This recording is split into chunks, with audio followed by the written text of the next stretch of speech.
Сәлеметсіңдер ме, құрметті білім алушылар? Бүгінгі сабағымыз терінің құрылысы мен қызметі, терінің гигиенасы тақырыбына арналады. Тақырыптың мазмұны экранда көрсетілген жүйе бойынша баяндалады. Яғни, бүгінгі сабақта тері дегеніміз не? Терінің қандай қызметтері болады? Терінің құрылысы қандай? Тері түзінділеріне нелер жатады? Тері зақымдануының қандай себептері бар деген сұрақтарға жауап алып, тері аурулары және олардың алдын алу үшін гигиена сақтаудың маңыздылығы жайында танысамыз. Тері көптеген қызмет атқаратын күрделі мүше. Тері біздің ағзамызды сыртқы ортадан бөліп тұратын жамылғы болып табылады. Тері мықты әрі серпімді болады. Бұл адамның еркін және жеңіл қозғалуына мүмкіндік береді. Ересек адамда терінің көлемі 1,5-2 метр шаршы, ал балаларда бұл көрсеткіш 2,5 есе артық. Тері құрылымы әртүрлі экологиялық факторлардың әсерінен филогенетикалық даму үдерісі нәтижесінде қалыптасады. Назарларыңызға терінің қызметі туралы бейне материал көруге ұсынамын. Терінің қызметі туралы мұқият тыңдап, кейін тақырыпты одан әрі жалғастырамыз. Тері ағзаны патогендік микроағзалардың түсуінен қорғайды және дененің температурасын реттейді. Температура көтерілген кезде қан тамырлары кеңейеді де тер бөліну күшейеді. Соның арқасында дене салқындайды. Температура төмендеген кезде денедегі қан тамырлары тарылады. Осылайша көтеріңкі дене қызуы ағзадан шығарылады. Сонымен бірге терде ауырсынуды, денеге бір нәрсенің тигенін, жылуды, суықты сезетін жүйке ұштары болады. Сонымен тері адам ағзасында өте көп қызмет атқарады. Атап айтқанда, тері механикалық зақымданудан, соғып алудан, сұйықтықтардан, газдар әсерінен, микробтардан қорғайды. Бұл терінің қорғаныштық қызметі. Тері арқылы су, аммиак, мочевина, минералды тұздар бөлінеді. Бұл терінің бөліп шығару қызметі. Теріде болатын сезгіш жасушалар мен жүйке талшықтары температураны, жанасуды, ауырғанды сезеді. Бұл терінің сезгіштік рецепторлық қызметі. Дене температурасының бір қалыпты деңгейде сақталуын терінің терморегуляторлық қызметі деп атайды. Тері дәрумендер алмасуына да қатысады. Теріде күн сәулесі әсерінен Д дәрумені түзіледі. Бұл терінің дәрумен алмасу қызметі. Теріні қан сақтайтын қойма деп атауға болады. Ересек адам терісінің капилляр қан тамырларында 1 литрға жуық қан болады. Бұл терінің қан сақтау қызметі. Сонымен біз терінің қызметі тақырыбын қарастырдық. Енді терінің құрылысы жайында танысайық. Ол үшін сіздерге бейне материал көруге ұсынамын. Тері қорғаныш және әртүрлі физиологиялық қызмет атқаратын жануарлар мен адамның денесін жауып тұратын күрделі мүше. Тері құрылымы әртүрлі экологиялық факторлардың әсерінен филогенетикалық даму үдерісі нәтижесінде қалыптасты. Тері келесі қабаттан: терінің сыртқы қабаты эпидермис, ортаңғы қабаты нағыз тері, шелді қабаты деп аталатын ішкі қабаттан тұрады. Эпидермисте қан тамырлары мен жүйке ұштары болмайды. Эпидермистің беткі қабаты кератинмен толтырылған өлі жасушалардан тұрады. Өлі жасушалардың беткі қабаты үздіксіз жаңарып отырады. Дерма немесе ішкі қабаты дәнекер ұлпасынан тұрады. Ол үстіңгі қабаттан әлдеқайда қалыңырақ болады және теріге серпімділік қасиет береді. Терінің бұл қабаты қан тамырларымен және жүйке талшықтарының таралған ұштарымен торланған. Тері пигменті тек кейбір адамдардан басқа барлық адамдарда болады.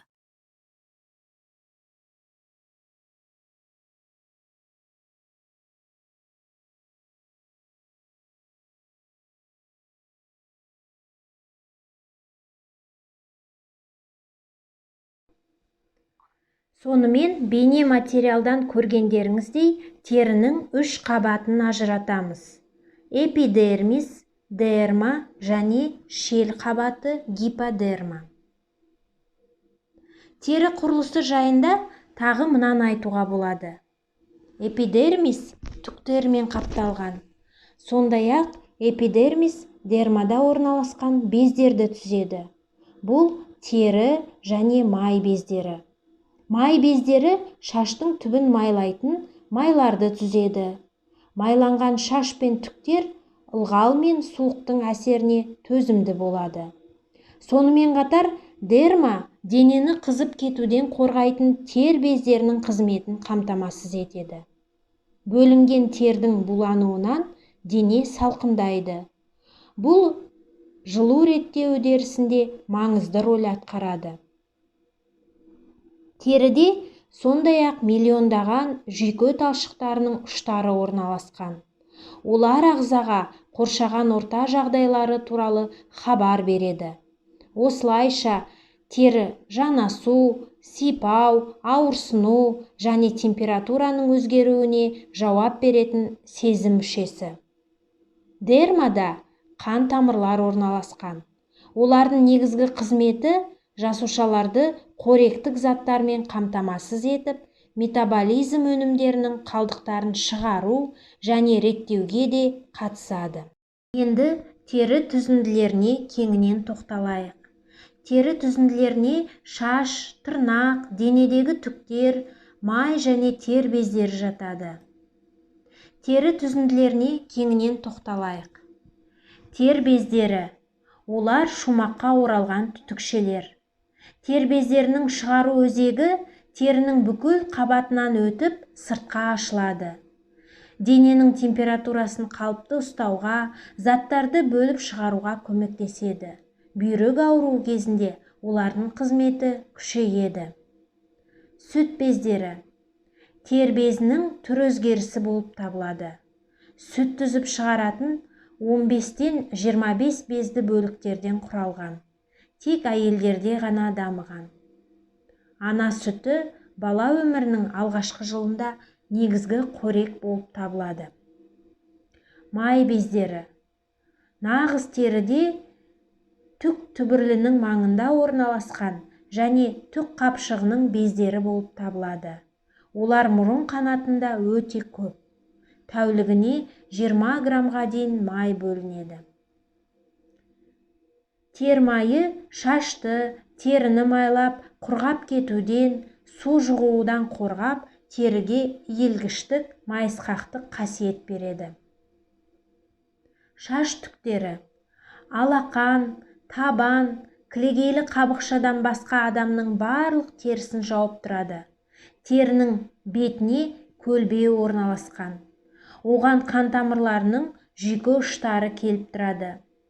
Тәулігіне дені сау адамнан 30-40 тал шаш түседі. Шаштың тіршілігі 2-4 жыл, ал кірпіктікі 4-5 ай.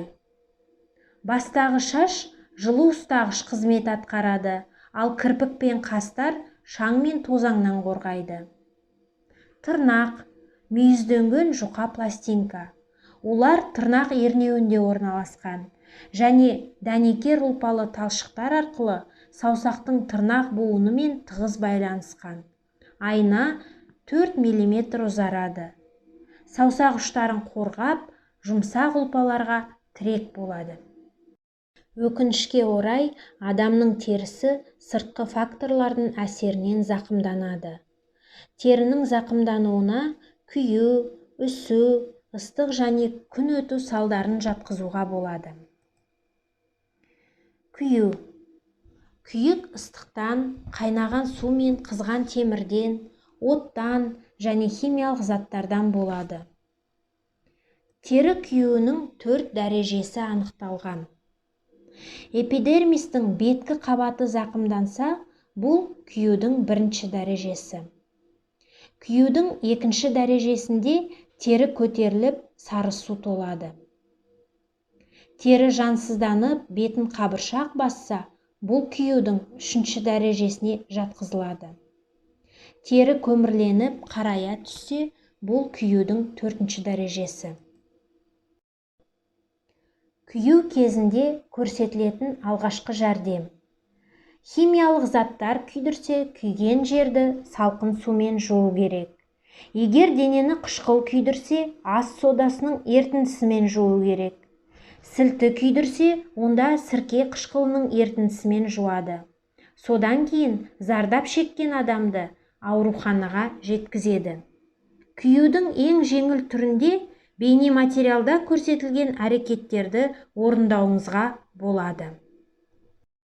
Күйген жерге суық су құю керек. Теріге жабысқан киімді алып тастамау керек. Күйген жерді суытып, күйікке қарсы сылақ жағу керек. Содан соң жараға бактериядан қорғайтын тығыз емес орамал қою керек.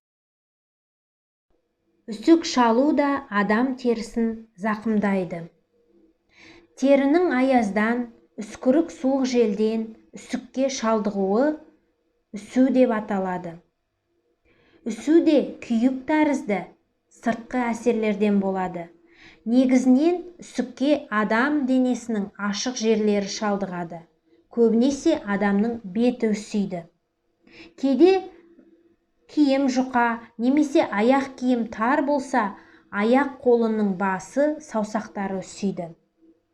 Суыққа тоңған жер ең алдымен қызарады, одан кейін бозарып домбығады, біртіндеп жаны кете бастайды да соңынан қараяды. Үсудің 4 дәрежесі анықталған. Үсудің 1-ші дәрежесінде тері бозарып жансызданады. Үсудің 2-ші дәрежесінде тері көтеріліп, қан аралас су толады. Үсудің 3-ші дәрежесінде тері мен оның айналасындағы ұлпалар жансызданады. Сүйек жансызданса, бұл үсудің 4-ші дәрежесі. Үсу кезінде көрсетілетін алғашқы жәрдем. Ең алдымен адамды жылы жерге әкелу керек. Одан кейін жылы киім кигізіп, жылы сусындар беру керек. 3-шіден стерилді таңғыш тағып, міндетті түрде ауруханаға жөнелту қажет. Теріні зақымдау өте зиян, алайда теріге регенерация құбылысы тән. Яғни теріні емдеу және күтім жасау арқылы оны қалпына келтіруге болады. Енді тері ауруларына тоқталайық. Тері аурулары жедел, созылмалы, жұқпалы, тұқым қуалайтын аурулар болып бөлінеді. Сондай-ақ тері ауруларын іріңді, саңырау құлақтекті, аллергиялық, ісікті тері аурулары деп топтарға ажыратуға болады. Назарларыңызға жиі кездесетін саңырау құлақтар тудыратын тері аурулары туралы бейне материалды көруге ұсынамын. Саңырау құлақтардың кейбір түрлері жануарларда да және адамдарда да микоз деп аталатын тері ауруын тудырады. Патогенді саңырау құлақтар тудыратын аурулар ауру адам немесе жануармен қатынаста болған кезде жиі жұғады. Тағы бір себеп тарақ немесе жөкені, орамал, аяқ киім және киімдерді ортақ пайдалану. Саңырау құлақтар шаш немесе тырнақпен қамтылмаған терінің эпидермисінің беткі қабатына шабуыл жасайды. Микозды емдеу бұл ұзақ және күрделі үдеріс. Профилактикалық шаралар, яғни осы ауруды жұқтырудың алдын алу шаралары, негізінен қоғамдық бассейндерде шылпылдақтар сияқты қорғаныш резеңке аяқ киімін кию және әр жуынған сайын аяқты және саусақ араларын құрғатып сүрту керек. Жазда жеңіл аяқ киім киген дұрыс және шұлықты жиі-жиі ауыстырып тұру керек. Енді тері ауруларының ішінде балаларда жиі кездесетін түрлеріне қысқаша тоқталып өтейік. Сыздауық немесе шиқан. Түк-түк қалтасының және онымен байланысты май бездерінің қабынып іріңдеуін айтамыз. Жайылма іріңдік стафилококк микробы жұқтыратын ауру. Тер бездерінің іріңдеп қабынуы. Безеу. Тері түгі фолликулаларының шығару түтіктері тіршілігі жойылған жасушалар мен және тері майының бітеліп қалуынан пайда болатын ауру. Көбінесе жас өспірім балаларда болады. Қышыма қотыр. қотыр кенесі қоздырғышының теріге енуінен пайда болатын кең таралған тері ауруы. Папилломалар тері бетіне шығатын эпителийдің қатерсіз ісігі болып табылады. Экзема жүйке және эндокринді жүйелер қызметінің бұзылуынан пайда болатын созылмалы тері ауруы. Күбіртке саусақ тырнақ түптерінің іріңдеп қабынуы, көбінесе жарақаттан пайда болады. Теміреткі іскен ақ қызыл жиегі және ортасында ақшыл қабыршықтары бар қызғылт реңді жұмыр пішінді дақтар. Есек жем кенеттен қалақай шаққандай күбірлеп шығатын қышылмалы тері ауруы. Қазір балаларда аллергиялық дерматит те көптеп кездеседі. Медикаменттер, косметика, бояғыш заттар, металдар, өнеркәсіп заттарынан, терідегі кіші бөртпелер. Псориаз тері қабыршықтанып, ақ қайызғақтардың жиі бөлінуін аңғаруға болатын аутоиммунды дерт. Сүйел тері қабатына шығатын мүйізді қабықтармен жабдықталған эпидермалық қатерсіз өскіндер. Осындай қауіпті аурулардың алдын алу үшін тері тазалығын сақтаудың маңызы өте зор.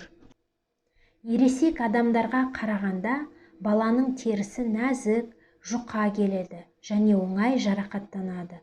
Сондықтан теріні күту әртүрлі аурулардың, оның ішіндегі тері ауруларының алдын алудың қажетті шарты болып табылады.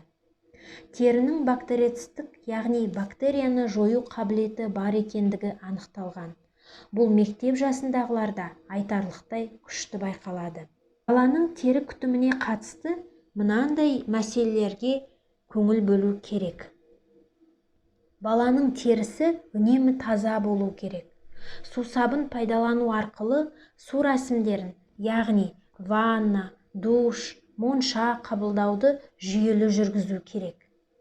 Баланың терісінің жарақаттап алмауына көңіл бөлу қажет. Баланың киімі жылу өткізгіш, ауа өткізгіш, ылғал өткізгіш жағынан гигиеналық талаптарға сай болу керек. Баланың киімінің тазалығына және ауа райына байланысты таңдалуына үлкен мән беру керек. Тырнақты да жиі алып отыру қажеттігін ұмытпағанымыз жөн. Сабақтың мазмұнын қорытындылай келе, экранда көрсетілген терминдердің мағынасын еске сақтап алайық. Негізгі ұғымдардың орыс және ағылшын тілдерінде қалай жазылатынын жазып алыңыздар. Біз тақырып бойынша сабақтың ақпараттық бөлімін аяқтадық. Енді алған білімімізді тест сұрақтарына жауап беру арқылы тексеріп көрейік. Дұрыс жауабы соңынан беріледі.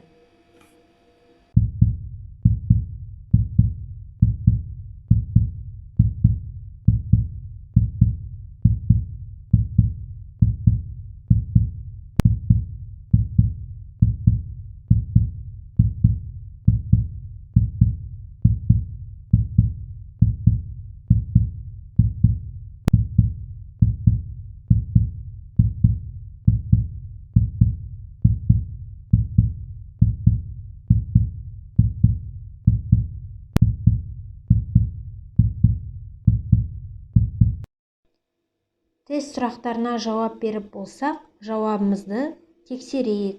Дұрыс жауаптарының санын санап, өз-өздеріңізді бағалау шәкіліне байланысты бағалаңыздар.